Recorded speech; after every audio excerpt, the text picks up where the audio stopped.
Hello, my name is Neba Evans, and you're here with UAPB-TV. I have Mr.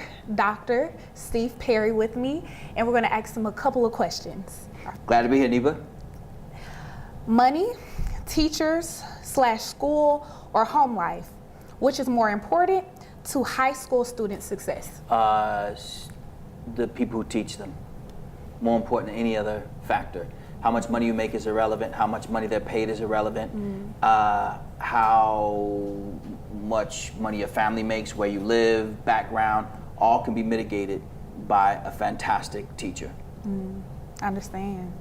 You have been featured among MSNBC, CNN, BET, Oprah Winfrey's channel. You helped Steve Harvey with his book. You opened up multiple schools. You spearheaded ideas in your community. What or who inspires you to strive for excellence? Young people like you. I mean, who wouldn't want to wake up every single day to be in a situation where they get to be a part of your life and part of your future? What else is there? I've had the opportunity to do a number of things. The most important and the most fun thing I get to do is to work with young people.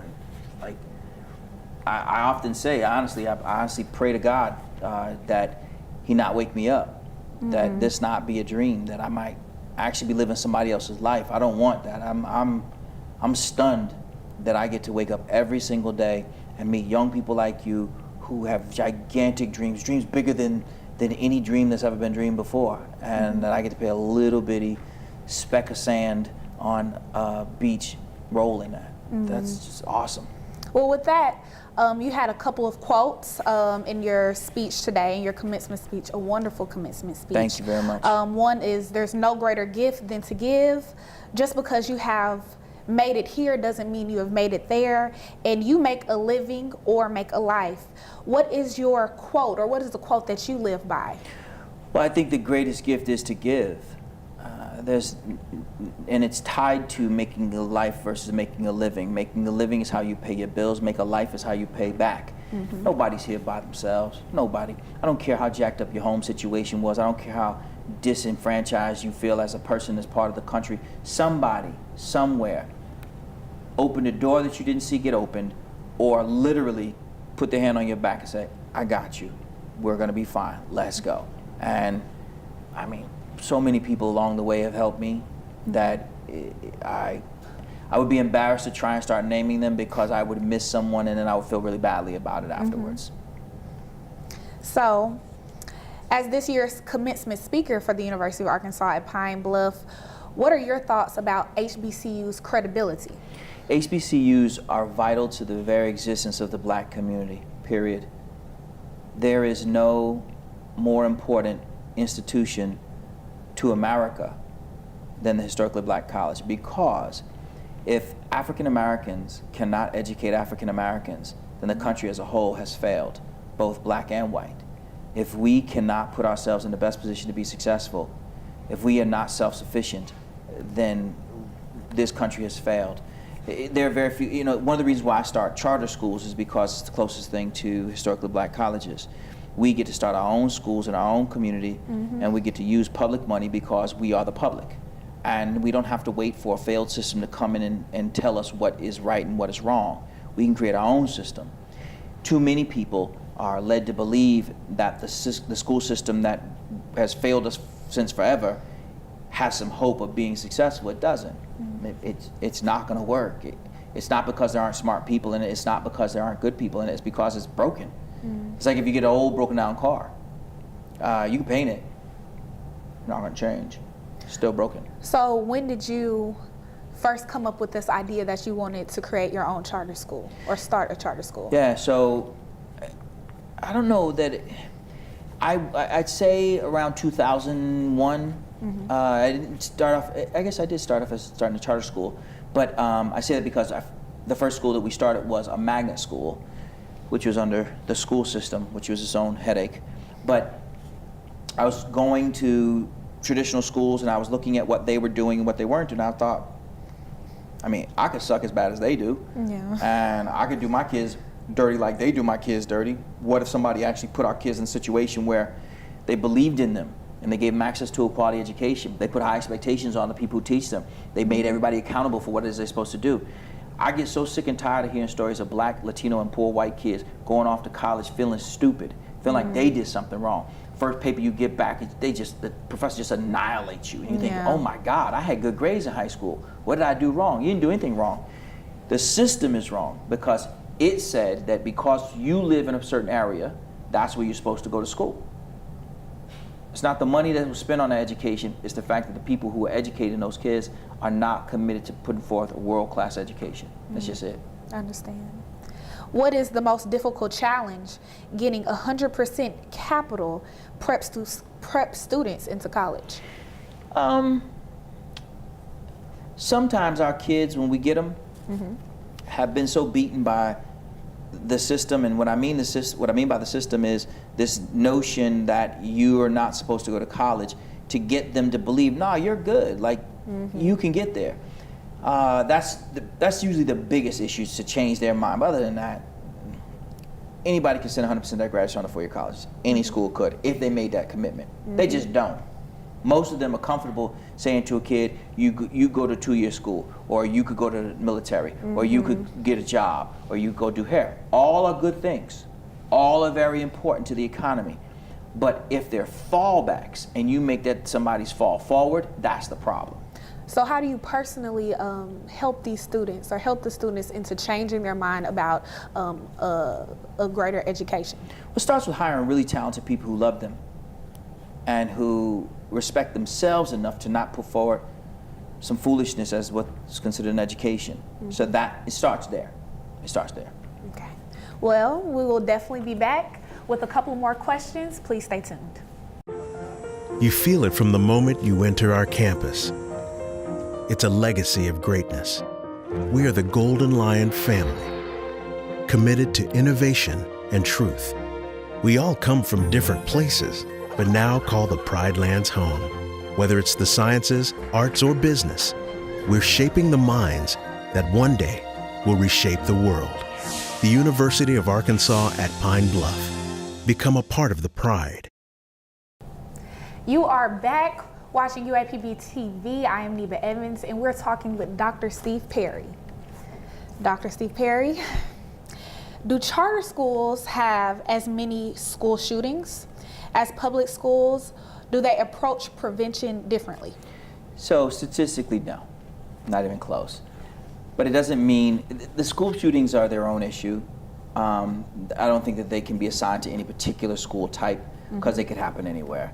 The deranged people are shooting people all over this country. That has more to do with them being deranged and having access to weapons than it does where it's happening. While I run charter schools, and it would seem that it could be an opportunity for me to pile on, it's not cool. It's just bad all over, and that's more the issue, the access to the weapons, and people who are deranged. I don't know they're necessarily actually diagnosed as crazy, but they are deranged. They have lost what we would consider their sanity, as in a typical vernacular.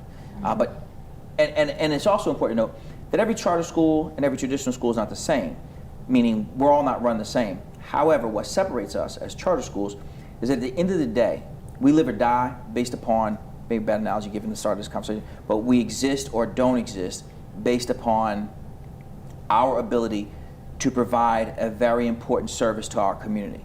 If we cannot attract children to our school, we don't exist. We can't just sit on our laurels and say, well, these kids live in this neighborhood, so they have to go here. We don't have a teachers association, a teachers union who's out there lying to the people and saying that if you leave this school, then you're gonna leave kids behind. We have to fight every single day to exist, to prove our worth, to show that there's a value-added experience for participating in our school. So what we do, generally speaking nationally, differently, is that we have to work harder, similar to what is the case with many historically black colleges. Y'all can't just say, well, we're a historically black college, we're Pine Bluff, you should just come here because you live close. Well, there are other schools that are close too, and there are other options that people have.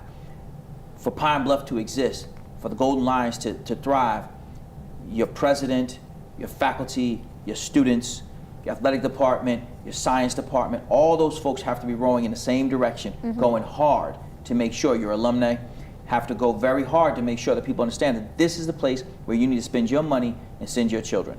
So there is a fundamental difference between traditional schools and charter schools. We exist based upon our ability to attract children. They don't. They can be a third full, 20% full, which is 80% empty, and still stay open because people don't want to see a neighborhood school close. They don't know why. They think it somehow hurts people. But if this school has not been able to keep people living in a neighborhood, then maybe you should get rid of that school. Okay. Going back to HBCUs, do you think that's the challenge for HBCUs now in the nation, or do you think that's something else? So there's something else there? I think that HBCUs have both an opportunity and an albatross. The opportunity is real, that you have the chance to establish yourselves as a viable option in places where you'd never seen that done before. Just because it's historically black college doesn't mean it can't attract other kids, white, Asian, Latino, and other. Similarly, it has an albatross, which is just like many organizations that have, I'm not talking about any one school in particular, but some of the schools that I've had the opportunity to visit, they have antiquated systems. And anytime you have antiquated systems, everything from admissions to financial aid, to housing, to food service, to security, grounds, I've seen it all. Where there are schools that I've gone to, there are historically black colleges that I can think of that are fantastic. I mean, they're just fantastic colleges. And there are others that I go to that are not fantastic at all, actually, and they need to get their minds wrapped around what it is, because they have a very important role to fill in our nation. Historically black colleges still produce the highest percentage of PhDs, still produce the highest percentage of African American doctors, attorneys, and the like. So you're still responsible for producing a lion's share of people of color who are leaders in, at least in academia and other industries. But it's not going to stay that way forever. It's not going to stay that way forever. As long as other schools are becoming hip to the fact that that Pell Grant spends anywhere, HBCUs have to fight. Actually, one of the things I've often thought and wondered about is, I don't understand why more HBCUs don't put more money into the athletics department. Not because I believe in athletics so much, but because I see it as a viable tool. I mean, who knew about Gonzaga 15 years ago? Nobody, right? But they get a little basketball squad. Now everybody talks about Gonzaga, where they didn't before. And they speak of them in the same tones as they do Duke. How does that happen? Not because Gonzaga went and hired some Nobel laureates. It's because they hired a good basketball coach who went out there and got some players who brought visibility in a very positive way to the school. It's no different than many of the historical black colleges. You guys, in some cases, have some pretty fine facilities, especially in basketball. It's, nice enough. Yeah. Why not? Why not go harder? Why not go and get somebody off of a bench at a Duke or a UConn or a Kentucky, or why not get one of those coaches and get them to come coach? You say it's the money, well, invest the money. If it's going to get you on the back end, if you're going to earn the visibility that you need in order to be able to attract the children who also attract the money, make all the other things go right. I understand. Many states are overdue for teacher pay raises. Arkansas is one. How do you think a state should balance the issue of salary, supplies, and resources? So it's a bigger question. It's not just about should we pay people more, it's should we pay people more and what more should we expect of them? Because just to give somebody a raise, just because by comparison other states make more money, is a faulty notion. The question is, where do teachers in Arkansas rank in terms of other people who work 8 months out of the year? Where is their salary on average over the same period of time for other people with similar levels of education? Then you start looking at what is the performance of Arkansas's schools. The argument that teachers should be making more is one that's easy to make. Like, who would say that teachers should make less? I mean, I don't say that.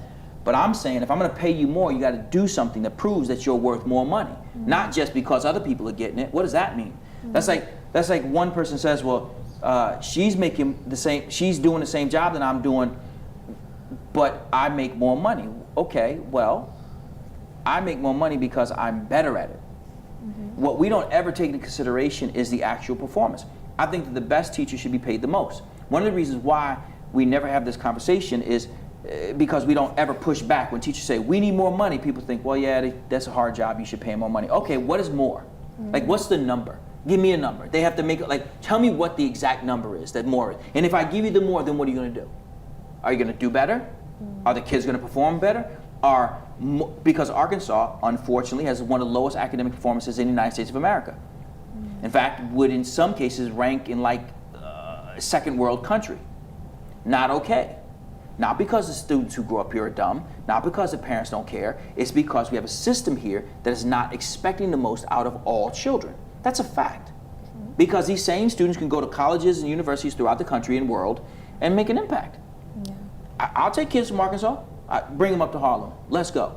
It's not like there's something wrong in the water. There's something wrong with the system. So why would I pay more money for a system that has been beating down my people for so long? So I don't want to give everybody in the building a raise. Why? Why would I give everybody? I want to give a raise to the people who are doing a better job. If you ain't doing a better job, why should I give you more money? I don't have pay them double, triple, quadruple. But let them show that they can double, triple, or quadruple student performance. And here's what we're talking about. We're talking about teaching kids how to read a book. You have a kid for 182 days. 182 days.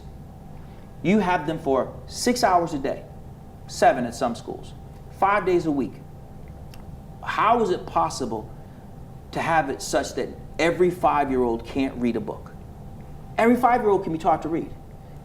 Of course, there are some children who have some developmental disabilities, but they don't represent the lion's share of it. I don't mind paying that kindergarten teacher as much money she wants from me. Prove to me that every kid in your class can read. Because I bet you her kids can read.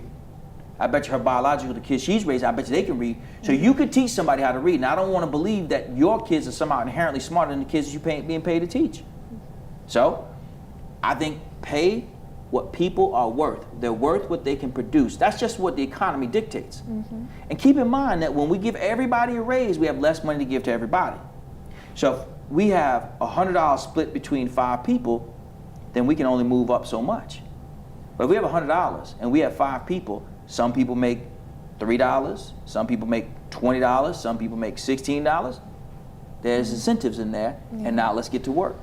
Definitely. So what do you think that is what do you think the difference is between your charter school, other charter schools, and public schools? So just by way of a quick explanation, so all those schools are public. That's something that people don't recognize often. Definitely. So a charter school is a public school, meaning that we receive public money. We have to take the same public test that everyone else does, but we have a higher accountability than the neighborhood schools. Okay. Neighborhood schools don't, if they fail kids, meaning if 99% of kids in school can't read, write, and do math, no one threatens to shut that school down. If we don't outperform the district, they can shut us down. We have to apply for the school. We have to apply every 5 years. After every 5 years, they can still shut us down. They could take the funding away from us, even if we're outperforming the school system, for any number of reasons. Fiduciary issues, meaning financial issues, operational issues, certification of teachers, all those things, they can close us down. No one's closing down any neighborhood schools, even if everyone leaves. That being said, one of the fundamental difference between our school and any other schools that are successful is we start off with high expectations. There's no reason why children in our school should underperform if we have access to educate them. So one of the problems that I have right now is always finding talented people to teach them, talented and committed people to teach them. That's a challenge that we all have, no matter what kind of school. But I think the fundamental difference between successful schools, like ours, and unsuccessful schools, like the ones that many of our children leave, is that we expect our children to perform well. It's not a surprise. So we opened a school in Bridgeport, Connecticut. When we opened that school, we took kids from grades 6 to 12 all at once. Within that year, we were one of the lowest performing schools in the whole state in that first year, because we took kids from the lowest performing school system in the entire state. 1 year later, we had the highest percentage of kids who met the state's growth index in the entire state. In 1 year. In 1 year. We didn't change the kids from being black, we didn't change from being poor, we didn't change from being Latino and Latino. We didn't change them from being from Bridgeport, we didn't change who their parents were, we didn't pay the teachers more, we didn't do any of those things. What we did was we put in place the expectations and the support that's necessary to make sure the students perform well. And they did. 100% of those kids went on to 4-year colleges, every single one. Over the years, school recess time has went down while childhood obesity has climbed up. What do you think is a way that schools can reverse that? Well, in our schools, we have a 2-sport requirement. So every kid must play 2 sports. The old school physical education model where you, second period, go to gym, run around, get sweaty, and then wipe yourself off and try and go back to class, doesn't work. By comparison, you're looking at approximately 200, maybe 250 hours of physical fitness in the course of 4 years. But in our model, we have almost 2,500 hours of physical fitness during that same 4-year period. So 2-sport requirements is one way to do it. Also making sure that you teach kids about eating right and help them to eat right. When you have a coach who's helping a student mind what she or he is eating in a healthy way, because I've seen it go the other way, where people go too far with this. Wrestling is one of those sports where people go too far. Gymnastics is another sport where people go too far, traditionally. When you teach people how to eat, I mean, I have to save up my calories before I come down south.